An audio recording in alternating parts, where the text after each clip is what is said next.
Hello everyone welcome to my channel जिसका नाम है सिमरन पंजाबी।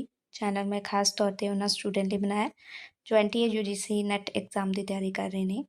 ਅਗਰ ਉਹਨਾਂ ਨੂੰ ਕਿਸੇ ਵੀ ਤਰ੍ਹਾਂ ਦੇ ਮਟੀਰੀਅਲ ਦੀ ਲੋੜ ਹੈ ਤਾਂ ਇਸ ਚੈਨਲ ਤੇ ਆ ਕੇ ਦੇਖ ਸਕਦੇ ਨੇ। ਨਾਲ ਦੇ ਨਾਲ ਇਸ ਦੇ ਵਿੱਚ ਤੁਹਾਨੂੰ ਹਰ ਇੱਕ ਇੰਪੋਰਟੈਂਟ ਟੌਪਿਕ ਉਹਨਾਂ ਦੇ ਐਮਸੀਕਿਊਜ਼ ਵੀ ਮਿਲ ਜਾਣਗੇ। ਸੋ ਚੈਨਲ ਨੂੰ ਸਬਸਕ੍ਰਾਈਬ ਜ਼ਰੂਰ ਕਰ ਲਓ, ਨਾਲ ਦੇ ਨਾਲ ਬੈਲ ਆਈਕਨ ਨੂੰ ਜ਼ਰੂਰ ਦਬਾ ਲਓ ਤਾਂ ਜੋ ਤੁਹਾਨੂੰ ਨੋਟੀਫਿਕੇਸ਼ਨ ਮਿਲਦੀ ਰਹੇ।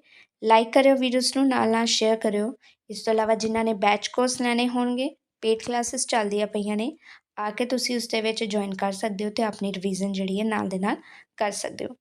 ਟੌਪਿਕ ਅੱਜ ਜਿਹੜਾ ਅਸੀਂ ਕਰਨ ਜਾ ਰਹੇ ਹਾਂ ਉਹ ਹੈ ਭਾਸ਼ਾ ਵਿਗਿਆਨ, ਪਰਿਭਾਸ਼ਾ ਅਤੇ ਪ੍ਰਯੋਜਨ ਬਾਰੇ। ਭਾਸ਼ਾਈ ਸਿਸਟਮ ਦੀ ਵਿਗਿਆਨਿਕ ਵਸਤੂ ਮੁਕਤ ਅਤੇ ਵਿਸ਼ਲੇਸ਼ਣਾਤਮਕ ਅਧਿਐਨ ਵਿਧੀ ਨੂੰ ਭਾਸ਼ਾ ਵਿਗਿਆਨ ਦਾ ਜਿਹੜਾ ਨਾਮ ਦਿੱਤਾ ਗਿਆ ਹੈ। ਭਾਸ਼ਾ ਜਿਹੜੀ ਹੈ ਮਨੁੱਖੀ ਸਮਾਜ ਦੀ ਸਭ ਤੋਂ ਮਹੱਤਵਪੂਰਨ ਅਤੇ ਮੁੱਲਵਾਨ ਪ੍ਰਾਪਤੀ ਹੈ ਅਤੇ ਇਸੇ ਸਿਸਟਮ ਦੀ ਪ੍ਰਾਪਤੀ ਕਾਰਨ ਮਾਨਵੀ ਸਮਾਜ ਸੱਭਿਆਚਾਰ ਦਾ ਬਹੁਪੱਖੀ ਵਿਕਾਸ ਹੋਇਆ ਹੈ। ਭਾਸ਼ਾ ਦੇ ਨਾਲ ਹੀ ਮਨੁੱਖ ਮਾਨਵੀ ਸਮਾਜ ਨਾਲ ਦੇ ਨਾਲ ਉਸਦੇ ਜਿਹੜਾ ਸੱਭਿਆਚਾਰ ਹੈ ਉਸਦਾ ਹੀ ਵਿਕਾਸ ਹੋਇਆ ਹੈ। ਸਾਰੇ ਜਗਤ ਦੀ ਹੋਰ ਕਿਸੇ ਜਾਤੀ ਪਾਸ ਮਨੁੱਖ ਜਿਤਨਾ ਵਿਕਸਿਤ ਅਤੇ ਅਮੀਰ ਭਾਸ਼ਾਈ ਸਿਸਟਮ ਨਹੀਂ। ਮਤਲਬ ਕਹਿ ਸਕਦੇ ਹੋ ਕਿ ਸਿਰਫ ਮਨੁੱਖ ਹੀ ਇਹੋ ਜਿਹਾ ਹੈਗਾ ਵਾ ਜਿਸ ਦੇ ਕੋਲ ਹੀ ਇਹੋ ਜਿਹਾ ਇੱਕ ਅਮੀਰ ਸਿਸਟਮ ਹੈ, ਹੋਰ ਕਿਸੇ ਕੋਲ ਨਹੀਂ। ਇਹੀ ਕਾਰਨ ਹੈ ਕਿ ਉਹਨਾਂ ਜਾਤੀਆਂ ਦਾ ਮਨੁੱਖ ਜਾਤੀ ਦੇ ਨਾਲ ਵਾਂਗ ਕੋਈ ਵੀ ਇਸ ਤਰੀਕੇ ਦੇ ਨਾਲ ਵਿਕਾਸ ਨਹੀਂ ਜਾਂ ਹੀ ਇਤਿਹਾਸ ਨਹੀਂ ਹੈਗਾ। ਮਨੁੱਖ ਦੀ ਸਮੁੱਚੀ ਪ੍ਰਗਤੀ ਦਾ ਇਤਿਹਾਸ ਉਸਦੇ ਭਾਸ਼ਾਈ ਸਿਸਟਮ ਉੱਪਰ ਹੀ ਸਥਿਤ ਹੈਗਾ। ਜੇਕਰ ਮਨੁੱਖ ਦੀ ਜਿਵੇਂ ਪ੍ਰਗਤੀ ਹੈ ਕਿਹਦੇ ਉੱਤੇ ਡਿਪੈਂਡ ਹੋਏਗੀ? ਭਾਸ਼ਾ ਦੇ ਉੱਤੇ। ਅਤੇ ਇਹੋ ਹੀ ਇੱਕ ਸੰਚਾਰ ਪ੍ਰਣਾਲੀ ਹੈ ਜਿਸਦਾ ਕਿ ਇੱਕ ਆਪ ਹੁਦਰਾ ਸਿਸਟਮ ਹੈ ਅਤੇ ਜਿਹੜਾ ਸਿਸਟਮ ਪਰੰਪਰਾ ਤੋਂ ਹੀ ਉਹਨੂੰ ਪ੍ਰਾਪਤ ਹੋਇਆ ਹੈ। ਪ੍ਰਬੰਧ ਯੁਕਤ ਉਚਾਰ ਮੁੱਖ ਅਤੇ ਨਾਲ ਦੇ ਨਾਲ ਮਨੁੱਖੀ ਕੇਂਦਰਿਤ ਹੈ। ਜਿਹੜਾ ਸਿਸਟਮ ਹੈ ਇਸਦਾ ਇੱਕ ਪ੍ਰਬੰਧ ਹੈਗਾ, ਉਚਾਰਨਯੋਗ ਹੈ, ਨਾਲ ਦੇ ਨਾਲ ਇਹ ਮਨੁੱਖ ਨੂੰ ਆਪਣੇ ਕੇਂਦਰ ਦੇ ਵਿੱਚ ਰੱਖਦਾ ਹੈ। ਮਨੁੱਖੀ ਭਾਸ਼ਾ ਪਰਿਵਰਤਨਸ਼ੀਲ ਹੈ, ਵਿਸਤਾਰਸ਼ੀਲ ਹੈ, ਨਾਲ ਦੇ ਨਾਲ ਖੁੱਲ੍ਹੇ ਅੱਤ ਵਾਲੀ ਹੈਗੀ ਆ। ਅੰਤ ਵਾਲੀ ਮੀਨਸ ਕਹਿ ਸਕਦੇ ਹੋ ਇਸ ਵਿੱਚ ਪਰਿਵਰਤਨ ਹੁੰਦਾ ਹੈ। ਭਾਸ਼ਾ ਮਨੁੱਖੀ ਸਮਾਜਿਕ ਵਰਤਾਰੇ ਦਾ ਇੱਕ ਅੰਗ ਹੈ। ਸਮੁੱਚੇ ਰੂਪ ਵਿੱਚ ਮਨੁੱਖੀ ਭਾਸ਼ਾ ਇੱਕ ਅਜਿਹਾ ਸਿਸਟਮ ਹੈ। ਪ੍ਰਕਾਰਜ ਕੀ ਹੈ? ਇਸਦਾ ਸੰਚਾਰ ਕਰਨਾ। ਮੇਨ ਮਕਸਦ ਕੀ ਹੈ ਇਹ ਭਾਸ਼ਾ ਦਾ? ਕਿ ਜੋ ਵੀ ਵਿਚਾਰ ਹੈ ਉਸਨੂੰ ਆਦਾਨ ਪ੍ਰਦਾਨ ਕਰਨਾ। ਇਹ ਭਾਸ਼ਾ ਹੀ ਭਾਸ਼ਾ ਵਿਗਿਆਨ ਦਾ ਆਧਾਰ ਹੈ। ਯਾਨੀ ਕਿ ਜੇਕਰ ਭਾਸ਼ਾ ਵਿਗਿਆਨ ਜਿਹੜਾ ਹੈਗਾ ਹੈ ਆਧਾਰ ਬਣਾਉਂਦਾ ਕਿਸ ਨੂੰ? ਭਾਸ਼ਾ ਨੂੰ। ਅਤੇ ਇਸ ਭਾਸ਼ਾ ਦਾ ਅਧਿਐਨ, ਵਿਸ਼ਲੇਸ਼ਣ, ਵਰਣਨ ਕਰਨਾ ਹੀ ਭਾਸ਼ਾ ਵਿਗਿਆਨ ਦਾ ਮੂਲ ਮੰਤਵ ਹੈ। ਅੱਗੇ ਆਇਂਦਾ ਗਿਆ ਇਸਦਾ ਇਤਿਹਾਸ। ਸਮੇਂ ਸਮੇਂ ਭਾਸ਼ਾ ਵਿਗਿਆਨੀ ਜਿਹੜੇ ਹੈਗੇ ਨੇ ਉਹਨਾਂ ਨੇ ਕਈ ਨਾਮ ਇਸ ਵਾਸਤੇ ਪ੍ਰਚਲਿਤ ਕੀਤੇ ਨੇ। ਪਹਿਲਾਂ ਇਸ ਵਾਸਤੇ ਵਿਆਕਰਨ ਸੀ, ਫਿਰ ਇਸ ਤੋਂ ਪਿੱਛੋਂ ਇਸ ਵਿਸ਼ੇ ਦੇ ਅਧਿਐਨ ਵਾਸਤੇ ਤੁਲਨਾਤਮਕ ਭਾਸ਼ਾ ਵਿਗਿਆਨ ਸ਼ਬਦ ਆਇਆ। ਡੇਵਿਸ ਨੇ ਭਾਸ਼ਾ ਵਿਗਿਆਨ ਵਾਸਤੇ ਗਲੋਸਲੀ ਜਿਹੜਾ ਹੈਗਾ ਸੀ ਉਹ ਸ਼ਬਦ ਵਰਤੋਂ ਵਿੱਚ ਲਿਆਂਦਾ ਅਤੇ 19ਵੀਂ ਸਦੀ ਵਿੱਚ ਇਹ ਸ਼ਬਦ ਕਾਫੀ ਪ੍ਰਚਲਿਤ ਹੋਇਆ।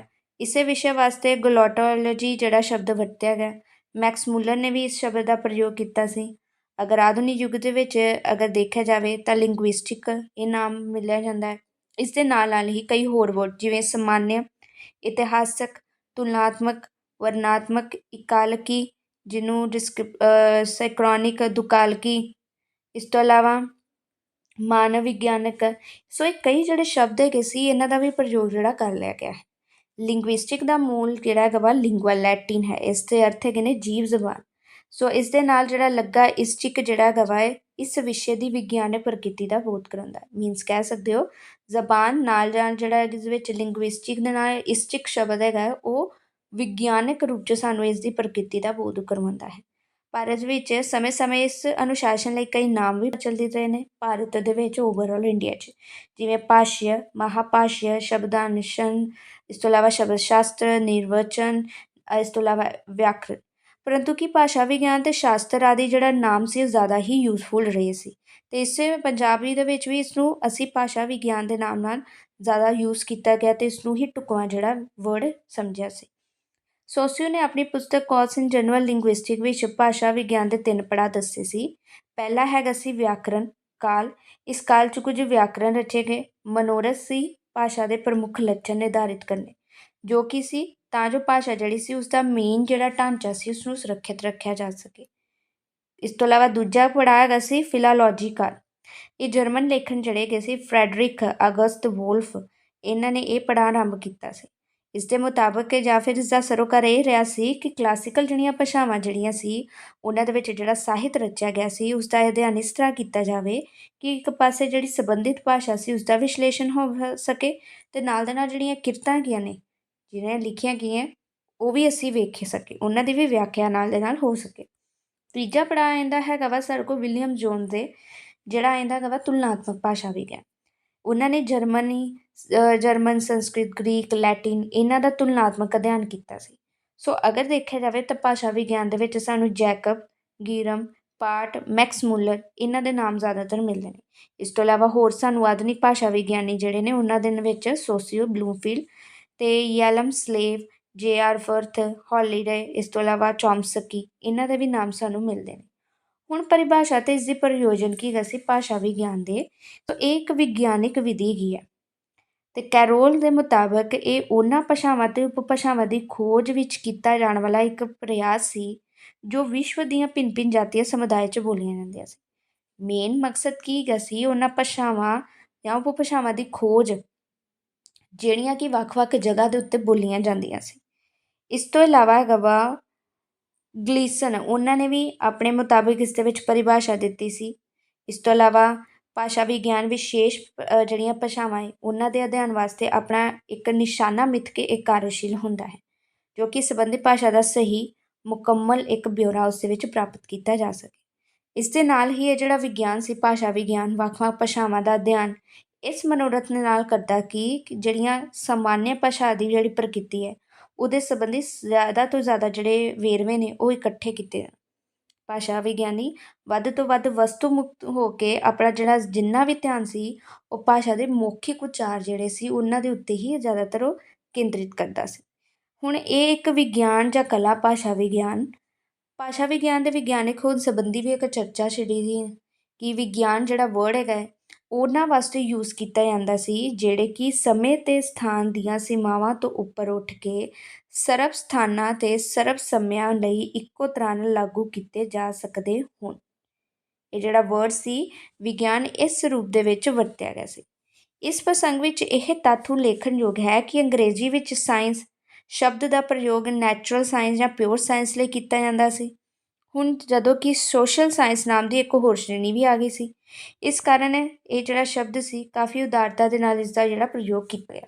ਜਿਹੜਾ ਵਰਡ ਸੀ ਨਾ ਸਾਇੰਸ ਵਿਗਿਆਨ ਉਸ ਦਾ ਨਾਲ ਦੇ ਨਾਲ ਭਾਸ਼ਾ ਵਿਗਿਆਨੀਆਂ ਨੇ ਇਸ ਸ਼ਬਦ ਦਾ ਜਿਹੜਾ ਪ੍ਰਯੋਗ ਸੀ ਇਸ ਕਾਰਨ ਸ਼ੁਰੂ ਕੀਤਾ ਕਿ ਉਹ ਭਾਸ਼ਾ ਦੇ ਅਧਿਐਨ ਲਈ ਵਿਗਿਆਨਿਕ ਅਤੇ ਗੈਰ ਵਿਗਿਆਨਿਕ ਜਿਹੜੀਆਂ ਤੁਹਾਨੂੰ ਲੈ ਕੇ ਚਲਦੀਆਂ ਸੀ ਵਿਗਿਆਨਿਕ ਤੌਰ 'ਤੇ, ਇੱਕ ਹੋਰ ਹੈਗੀਆਂ ਸੀ ਜਿਹੜੀਆਂ ਉਹਨੂੰ ਨਹੀਂ ਸੂਟ ਕਰਦੀਆਂ ਸੀ। ਸੋ ਵਿਗਿਆਨਿਕ ਅਤੇ ਗੈਰ ਵਿਗਿਆਨਿਕ ਵਿਧੀਆਂ ਉਹਨਾਂ ਵਿੱਚ ਨਿਖੇੜਾ ਕਰਨਾ ਸੀ।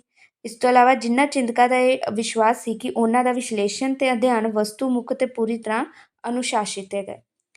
ਜਿਨ੍ਹਾਂ ਨੇ ਕਿਹਾ ਸੀ ਕਿ ਜਿਹੜੀਆਂ ਵਿਧੀਆਂ ਸਹੀ ਹੈ ਉਹਨਾਂ ਨੂੰ ਅਲੱਗ ਕਰੋ, ਜਿਹੜੀਆਂ ਨਹੀਂ ਉਹਨਾਂ ਨੂੰ ਅਲੱਗ ਕਰੋ।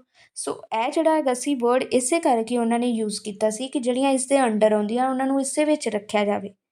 ਉਹਨਾਂ ਨੇ ਆਪਣੀ ਅਧਿਐਨ ਵਿਧੀ ਨੂੰ ਵਿਗਿਆਨਿਕ ਕਹੇ ਜਾਣ ਬਾਰੇ ਵੀ ਆਗ੍ਰਹਿ ਕੀਤਾ ਸੀ ਅਤੇ ਉਹਨਾਂ ਨੇ ਇਹ ਮੱਤ ਜਿਹੜੇ ਦੱਸੇ ਸੀ ਜਾਂ ਤਰਕ ਪੇਸ਼ ਕੀਤੇ ਸੀ ਕਿ ਭਾਸ਼ਾ ਵਿਗਿਆਨ ਇੱਕ ਅਨੁਭਵ ਸਿੱਧ ਪ੍ਰਤੱਖ ਗਿਆਨ ਹੈ, ਕੋਈ ਇਹ ਕਾਲਪਨਿਕ ਨਹੀਂ ਗੀ। ਵਿਗਿਆਨ ਦਾ ਮਤਲਬ ਕੀ ਹੈਗਾ ਤੁਸੀਂ ਅਨੁਭਵ ਵਿੱਚ ਪਾਉਂਦੇ ਹੋ, ਪ੍ਰੈਕਟੀਕਲ ਵੇ ਦੇ ਵਿੱਚ ਇਸ ਨੂੰ ਨਾਲੇ ਦੇਖਦੇ ਹੋ, ਕਾਲਪਨਿਕ ਨਹੀਂ ਹੈਗਾ। ਇਸ ਵਾਸਤੇ ਇਹਨਾਂ ਨੂੰ ਅਸੀਂ ਵਿਗਿਆਨਾਂ ਦੀ ਸ਼੍ਰੇਣੀ ਦੇ ਵਿੱਚ ਸ਼ਾਮਿਲ ਜਿਹੜਾ ਕੀਤਾ ਜਾ ਸਕਦਾ ਹੈ।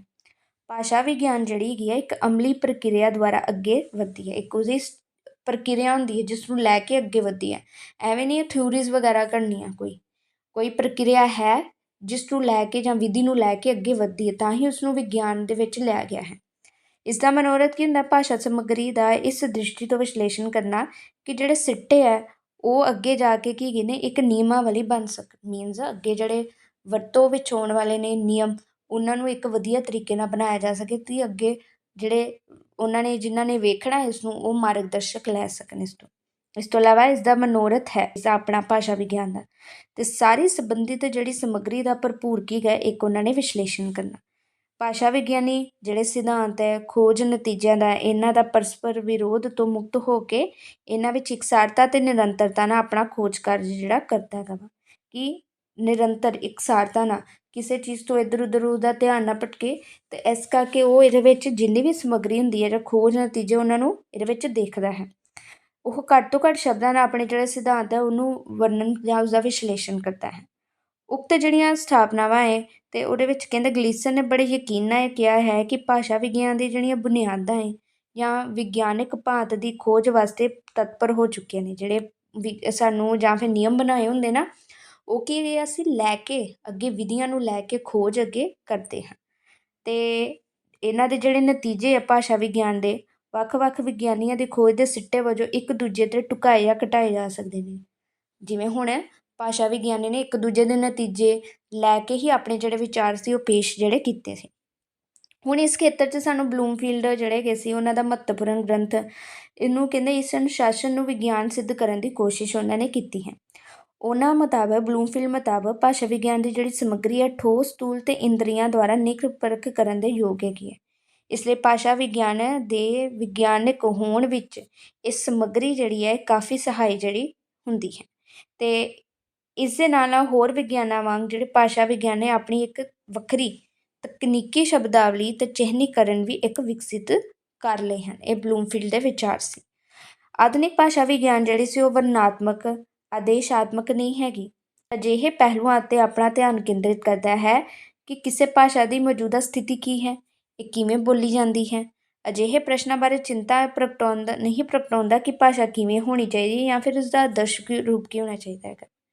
ਅੱਜ ਦਾ ਜਿਹੜਾ ਭਾਸ਼ਾ ਵਿਗਿਆਨ ਹੈ ਉਸਦੇ ਮੇਨ ਕੁਐਸਚਨ ਕੀ ਹੈਗੇ ਨੇ, ਇਹ ਮੌਜੂਦਾ ਸਥਿਤੀ ਕੀ ਹੈ, ਇਹ ਕਿਵੇਂ ਬੋਲੀ ਜਾ ਰਹੀ ਹੈ, ਇਹਨਾਂ ਦੇ ਉੱਤੇ ਧਿਆਨ ਕੇਂਦਰਿਤ ਕਰਦਾ ਹੈਗਾ ਵਾ, ਨਾ ਕਿ ਕਿਵੇਂ ਬੋਲੀ ਜਾਂਦੀ ਹੈ ਅਤੇ ਉਸਦਾ ਆਦਰਸ਼ ਰੂਪ ਕੀ ਹੈ।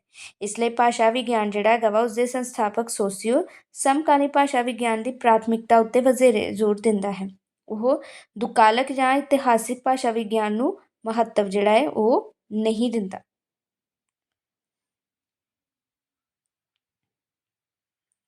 ਇਸ ਤੋਂ ਇਲਾਵਾ ਨੈਕਸਟ ਆ ਜਾਂਦੇ ਬਹੁਤ ਸਾਰੇ ਜਿਹੜੇ ਭਾਸ਼ਾ ਵਿਗਿਆਨੀ ਹੁੰਦੇ ਨੇ, ਉਹ ਭਾਸ਼ਾ ਵਿਗਿਆਨ ਨੂੰ ਸਮਾਜ ਵਿਗਿਆਨਾਂ ਦੀ ਸ਼੍ਰੇਣੀ ਦੇ ਵਿੱਚ ਵੀ ਰੱਖਦੇ ਨੇ। ਪਰ ਜਿਹੜੇ ਲੌਨਜਾਈਨਸ ਦੇ ਸ਼ਬਦਾਂ ਵਿੱਚ ਭਾਸ਼ਾ ਵਿਗਿਆਨ ਨੂੰ ਵਿਭਿੰਨ ਵਰਗਾਂ ਦੀ ਸ਼੍ਰੇਣੀਬੱਧ ਕਰਨ ਦੀ ਲੋੜ ਨਹੀਂ ਹੁੰਦੀ।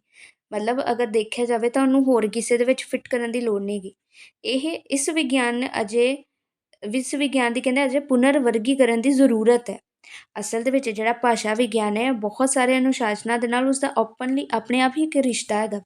ਇਹਨੂੰ ਕਿਸੇ ਦੇ ਨਾਲ ਕਹਿ ਸਕਦੇ ਹੋ ਜੋੜਨ ਜਾਂ ਸ਼੍ਰੇਣੀ ਵਿੱਚ ਰੱਖਣ ਦੀ ਲੋੜ ਨਹੀਂ ਹੈਗੀ।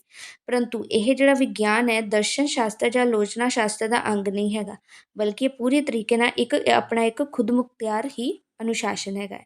ਆਪਣੇ ਆਪ 'ਚ ਇੱਕ ਅਨੁਸ਼ਾਸਨ ਹੈਗਾ ਭਾਸ਼ਾ ਵਿਗਿਆਨ। ਦੇਖਿਆ ਜਾਵੇ ਇਸਦੇ ਆਪਣੇ ਨਿਯਮ ਨੇ, ਇਸਦਾ ਇੱਕ ਢਾਂਚਾ ਹੈਗਾ ਵਾ।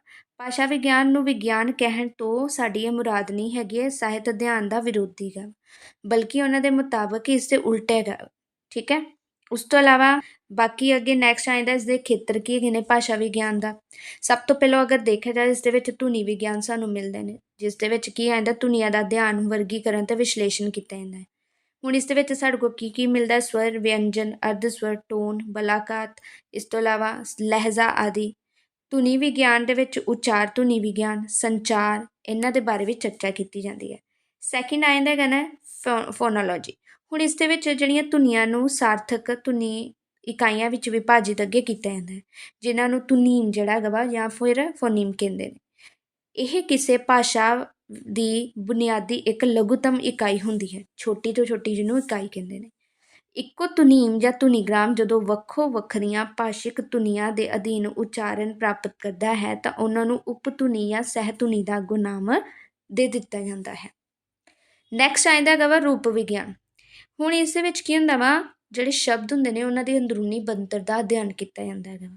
ਸੰਬੰਧ ਇਸਦਾ ਹੈਗਾ ਵਾ ਮੋਰਫੀਮ ਰੂਪਗ੍ਰਾਮ ਨਾਲ।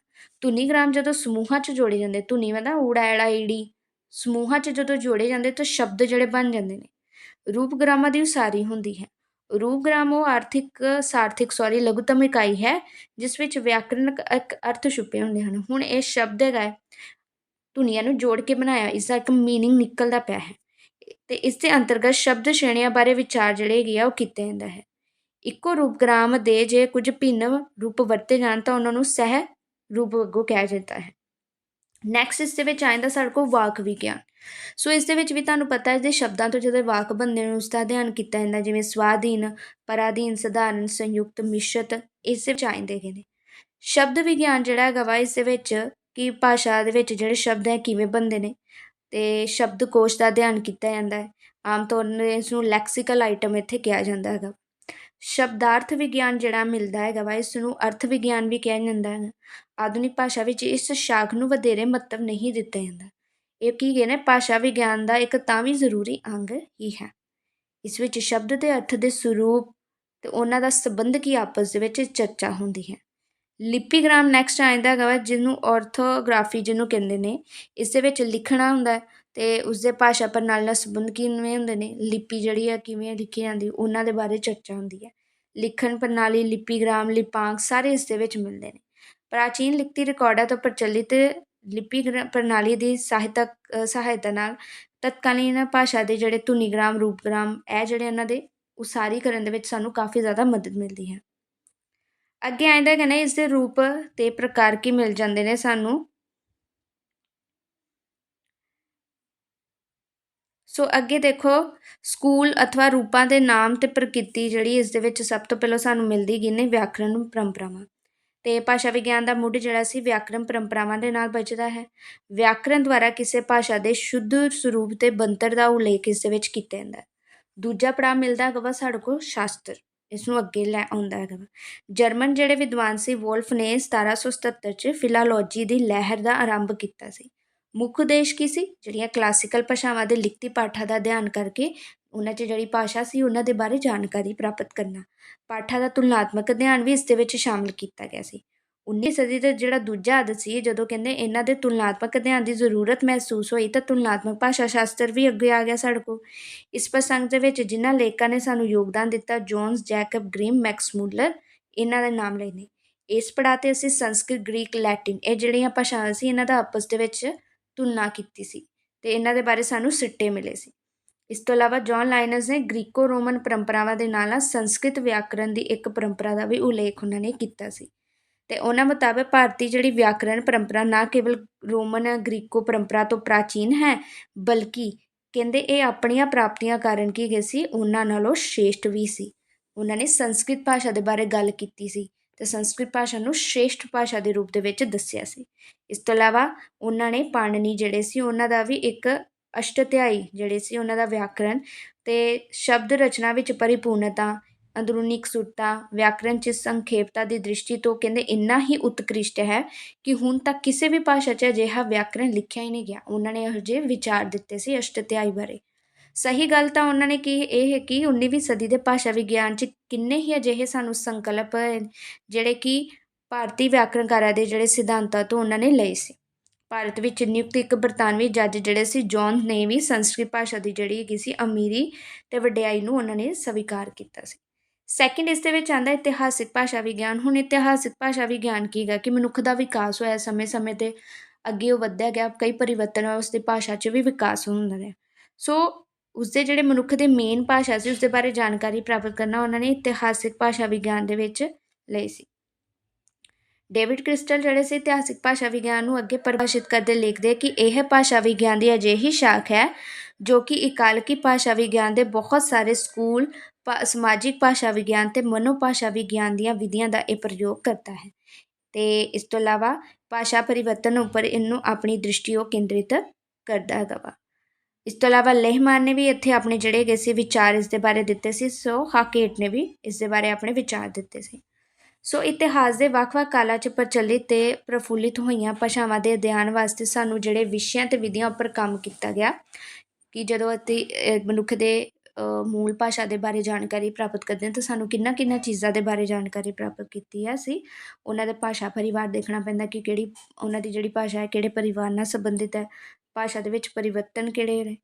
ਇਸ ਤੋਂ ਇਲਾਵਾ ਆਂਤਰਿਕ ਪੁਨਰ ਨਿਰਮਾਣ ਕਿਸ ਤਰੀਕੇ ਨਾਲ ਜਿਹੜੀ ਭਾਸ਼ਾ ਹੈਗੀ ਸੀ ਉਸ ਦੇ ਵਿੱਚ ਕਿਹੜੀਆਂ ਚੀਜ਼ਾਂ ਸੀ ਜਿਨ੍ਹਾਂ ਦਾ ਪੁਨਰ ਨਿਰਮਾਣ ਹੋਇਆ, ਆਂਤਰਿਕ ਅੰਦਰੂਨੀ ਜਿਹੜੀ ਰਚਨਾ ਹੁੰਦੀ ਹੈ। ਉਪਭਾਸ਼ਾ ਭੂਗੋਲ ਦੇ ਬਾਰੇ ਵੀ ਜਾਣਕਾਰੀ ਕੀਤੀ ਗਈ। ਇਸ ਤੋਂ ਇਲਾਵਾ ਭਾਸ਼ਾ ਕਾਲਕ੍ਰਮ ਵਿਗਿਆਨ, ਤੁਲਨਾਤਮਕ ਅਧਿਐਨ ਵਿਧੀ।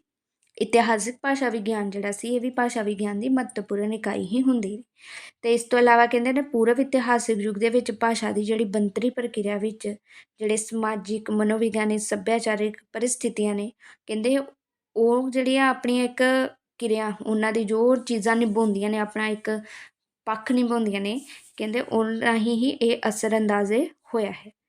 ਮੀਨਸ ਕਹਿ ਸਕਦੇ ਹੋ ਕਿ ਜਿਹੜੇ ਸਾਡੇ ਇਤਿਹਾਸਿਕ ਭਾਸ਼ਾ ਵਿਗਿਆਨ ਹੈ ਉਸਦੇ ਵਿੱਚ ਜ਼ਰੂਰੀ ਨਹੀਂ ਅਸੀਂ ਭਾਸ਼ਾ ਦੇ ਬਾਰੇ ਹੀ ਗੱਲ ਕਰਦੇ ਹਾਂ। ਭਾਸ਼ਾ ਦੇ ਜਿਹੜੇ ਇੱਕ ਪੱਖ ਹੈ, ਜਿਵੇਂ ਇਤਿਹਾਸਿਕ ਤੌਰ 'ਤੇ, ਮਨੋਵਿਗਿਆਨਿਕ, ਸਮਾਜਿਕ ਤੌਰ 'ਤੇ ਜਿਹੜੇ ਤੱਤ ਨੇ ਕੰਮ ਕੀਤਾ ਉਹਨਾਂ ਦੇ ਬਾਰੇ ਵੀ ਅਸੀਂ ਜਾਣਕਾਰੀ ਰੱਖਦੇ ਹਾਂ। ਤੁਲਨਾਤਮਕ ਭਾਸ਼ਾ ਵਿਗਿਆਨ ਪਤਾ ਹੀ ਹੈ ਨਾਮ ਤੋਂ, ਜਿਵੇਂ ਦੋ ਜਾਂ ਦੋ ਤੋਂ ਵੱਧ ਭਾਸ਼ਾਵਾਂ ਦੇ ਆਪਸ ਦੇ ਵਿੱਚ ਤੁਲਨਾ ਕੀਤੀ ਜਾਂਦੀ ਹੈ। ਉਹਨਾਂ ਦੇ ਜਿਹੜੇ ਸਾਂਝੇ ਜਨਮ ਸਰੋਤਾਂ ਤੋਂ, ਕਹਿੰਦੇ ਮੁਤਾਬਕ ਗਲੀਸਨ ਨੇ ਕਿਹਾ ਸੀ ਕਿ ਸਾਂਝੇ ਜਿਹੜੇ ਜਨਮ ਸਰੋਤਾਂ ਤੋਂ ਉਪਜੀਆਂ ਭਾਸ਼ਾਵਾਂ ਹੁੰਦੀਆਂ ਨੇ ਉਹਨਾਂ ਨੂੰ ਜਾਣਨ ਵਾਸਤੇ ਉਹਨਾਂ ਨੇ ਇਹ ਜਿਹੜੇ ਤੁਲਨਾਤਮਕ ਭਾਸ਼ਾ ਵਿਗਿਆਨ ਦੀ ਸਾਨੂੰ ਸੰਗਿਆ ਦਿੱਤੀ ਸੀ। ਇਹ ਤੇ ਇਹਦੇ ਵਿੱਚ ਕਹਿ ਸਕਦੇ ਹੋ ਕਿ ਜਿਹੜੀਆਂ ਦੋ ਭਾਸ਼ਾਵਾਂ ਹੈ ਉਹਨਾਂ ਵਿਚਲੀਆਂ ਜਿਹੜੀਆਂ ਸਮਾਨਤਾ ਅਤੇ ਅੰਤਰ ਹੈਗੇ ਨੇ ਉਹਨਾਂ ਨੂੰ ਇਸ ਦੇ ਵਿੱਚ ਦੇਖਿਆ ਜਾਂਦਾ ਹੈਗਾ ਵਾ। ਭਾਵੇਂ ਕਹਿੰਦੇ ਤੁਲਨਾਤਮਕ ਭਾਸ਼ਾ ਵਿਗਿਆਨ ਨੂੰ ਇਤਿਹਾਸਿਕ ਭਾਸ਼ਾ ਵਿਗਿਆਨ ਦੇ ਹੀ ਇੱਕ ਰੂਪ ਵਜੋਂ ਲਿਆ ਜਾਂਦਾ ਹੈ, ਪਰੰਤੂ ਜਿਹੜਾ ਤੁਲਨਾਤਮਕ ਭਾਸ਼ਾ ਵਿਗਿਆਨ ਹੈਗਾ ਇਸ ਦੇ ਵਿੱਚ ਕੀ ਹੁੰਦੇ ਨੇ, ਦੋ ਭਾਸ਼ਾਵਾਂ ਲੈ ਕੇ ਉਹਨਾਂ ਨੂੰ ਇੱਕ ਤੋਂ ਵੱਧ ਨੁਕਤਿਆਂ ਤੋਂ ਉਸਦੀ ਖੋਜ ਕੀਤੀ ਜਾਂਦੀ ਹੈ, ਜਦੋਂ ਕਿ ਇਤਿਹਾਸਿਕ ਭਾਸ਼ਾ ਦੇ ਵਿੱਚ ਕੀ ਹੁੰਦੇ ਨੇ, ਅਸੀਂ ਇੱਕੋ ਹੀ ਮੂਲ ਦੀ ਭਾਸ਼ਾਵਾਂ ਦੇ ਵਿਕਾਸ ਪੜਾਅ ਦੇ ਅਧਿਐਨ ਕੀਤੇ ਨੇ। ਹੁਣ ਦੇਖੋ ਇਹਦੇ ਵਿੱਚ ਇਹ ਜਿਵੇਂ ਹੁਣ ਅਸੀਂ ਸਾਡੀ ਇੱਥੇ ਸੰਸਕ੍ਰਿਤ ਤੋਂ ਅੱਗੋਂ, ਜਿਵੇਂ ਵੈਦਿਕ ਤੋਂ ਸੰਸਕ੍ਰਿਤ ਇਸ ਤਰੀਕੇ ਨਾਲ ਅੱਗੇ ਵਿਕਾਸ ਕਰਦੀ ਗਈ ਭਾਸ਼ਾ। ਇਤਿਹਾਸਿਕ ਜਾਣਕਾਰੀ ਅਸੀਂ ਲਈ ਪਿੱਛੋਂ ਅਸੀਂ ਅੱਗੇ ਤੱਕ ਆਏ, ਠੀਕ ਹੈ, ਇੱਕੋ ਹੀ ਭਾਸ਼ਾ ਜਿਹੜੀ ਸੀ ਉੱਥੋਂ ਹੀ ਸਾਡਾ ਚੱਲਦਾ ਗਿਆ। ਹੁਣ ਜਿਹੜਾ ਹੁੰਦਾ ਹੈ ਇਹਦੇ ਵਿੱਚ ਤੁਲਨਾਤਮਕ ਦੇ ਵਿੱਚ ਅਸੀਂ ਇੱਕੋ ਹੀ ਸੋਮੇ ਤੋਂ ਜਿਹੜੀਆਂ ਦੋ ਭਾਸ਼ਾਵਾਂ ਨਿਕਲੀਆਂ ਹੋਣਗੀਆਂ ਉਹਨਾਂ ਦੇ ਆਪਸ ਦੇ ਵਿੱਚ ਅਸੀਂ ਰਿਲੇਸ਼ਨ ਉਸਦੇ ਵਿੱਚ ਦੇਖਦੇ ਹਾਂ, ਕਿ ਉਸਦੇ ਵਿੱਚ ਸਮਾਨਤਾਵਾਂ ਨੇ, ਕਿ ਉਸਦੇ ਵਿੱਚ ਚੇਂਜਸ ਆਏ ਨੇ, ਇਹਨਾਂ ਦੇ ਬਾਰੇ ਦੇ ਵਿੱਚ ਦੇਖਦੇ ਹਾਂ। ਤੁਲਨਾਤਮਕ ਭਾਸ਼ਾ ਵਿਗਿਆਨ ਦਾ ਮੰਤਵ ਕੀ ਹੁੰਦਾ ਹੈ, ਇਸ ਦੇ ਇਤਿਹਾਸਿਕ ਵਿਕਾਸ ਨੂੰ ਪ੍ਰਗਟ ਕਰਨਾ ਅਤੇ ਭਾਸ਼ਾ ਵਰਗਾਂ ਦੀ ਸਾਂਝੀ ਇੱਕੋ ਮਾਤ ਭਾਸ਼ਾ ਦੀ ਤਲਾਸ਼ ਜਿਹੜੀ ਕਰਨਾ। ਹੁਣ ਜਿਵੇਂ ਦੋ ਭਾਸ਼ਾਵਾਂ ਇੱਕੋ ਮੂਲ 'ਚੋਂ ਨਿਕਲੀਆਂ ਸੀ, ਦੋਵੇਂ ਅਲੱਗ-ਅਲੱਗ ਹੋ ਗਈਆਂ, ਹੁਣ ਕਿਤੇ ਉਹ ਬੋਲੀ ਜਾਂਦੀ ਹੈ ਅਤੇ ਆਹ ਵਾਲੀ ਇੱਧਰ ਕਿਤੇ ਹੋਰ ਬੋਲੀ ਜਾਂਦੀ। ਅਸੀਂ ਕੀ ਕਰਨਾ ਹੈਗਾ ਵਾ, ਉਹਨਾਂ ਨੂੰ ਲੈ ਕੇ ਉਹਨਾਂ ਦੇ ਵਿੱਚ ਅਜਿਹੇ ਚੀਜ਼ਾਂ ਲੱਭਣੀਆਂ, ਉਹਨਾਂ ਨੂੰ ਲੱਭ ਕੇ ਅਤੇ ਅਸੀਂ ਇਹ ਨਿਸ਼ਚਿਤ ਕਰਨਾ ਕਿ ਇਹ ਇੱਕੋ ਮੂਲ ਦੇ ਵਿੱਚੋਂ ਹੀ ਨਿਕਲੀਆਂ ਸੀ। ਤੁਲਨਾਤਮਕ ਭਾਸ਼ਾ ਦਾ ਜਿਹੜਾ ਮੰਤਵ ਹੈ, ਭਾਸ਼ਾ ਦੇ ਇਤਿਹਾਸਿਕ ਵਿਕਾਸ ਨੂੰ ਨਾਲ ਨਾਲ ਇਸ ਦੀ ਮਾਤ ਭਾਸ਼ਾ ਦੀ ਵੀ ਤਲਾਸ਼ ਕਰਨੀ ਹੁੰਦੀ ਹੈ। ਜਿਵੇਂ 19ਵੀਂ ਸਦੀ 'ਚ ਪਰਉਪੀ ਭਾਸ਼ਾਵਾਂ ਦੇ ਅਧਿਐਨ ਵਿੱਚੋਂ ਪ੍ਰਾਪਤ ਸਿੱਟਿਆਂ ਦੇ ਕਾਰਨ ਇਸ ਭਾਸ਼ਾ ਵਿਗਿਆਨ ਦਾ ਇੱਕ ਜਨਮ ਹੋਇਆ ਸੀ। ਲੇਹਮਾਨ ਲਿਖਦੇ ਨੇ ਕਿ ਪੂਰੇ ਇਤਿਹਾਸਿਕ ਭਾਸ਼ਾਵਾਂ ਵਿੱਚ ਆਏ ਜਿਹੜੇ ਪਰਿਵਰਤਨ ਸੀ, ਜਿਵੇਂ ਪਹਿਲੋਂ ਬੋਲੀਆਂ ਜਾਂਦੀਆਂ ਸੀ ਉਹਨਾਂ ਨੂੰ ਪਰਿਭਾਸ਼ਿਤ ਕਰਨ ਲਈ, ਉਹਨਾਂ ਦੇ ਮੁੱਢਲੇ ਰੂਪਾਂ ਦੀ ਪਹਿਚਾਣ ਕਰਨ ਲਈ ਇਹ ਜਿਹੜੀ ਭੂਮਿਕਾ ਭਾਸ਼ਾ ਵਿਗਿਆਨ ਵਿਸ਼ੇਸ਼ ਨਿਭਾਉਂਦਾ ਹੈ। ਇਸ ਦੇ ਵਿੱਚ ਜਿਵੇਂ ਹੁਣ ਦੋ ਜੇ ਅਸੀਂ ਭਾਸ਼ਾਵਾਂ ਦੇ ਰੂਪਾਂ ਦੀ ਅਸੀਂ ਤੁਲਨਾ ਕਰਦੇ ਹਾਂ ਅਤੇ ਉਹਨਾਂ ਵਿਚਲੇ ਜਿਹੜੇ ਸੰਬੰਧ ਹੈ ਉਹਨਾਂ ਨੂੰ ਸਹੀ ਨਿਸ਼ਚਿਤ ਅਸੀਂ ਕਰ ਸਕੀਏ, ਇਸ ਕਰਕੇ ਅਸੀਂ ਉਹਨਾਂ ਦੀ ਤੁਲਨਾ ਕਰਦੇ ਹਾਂ।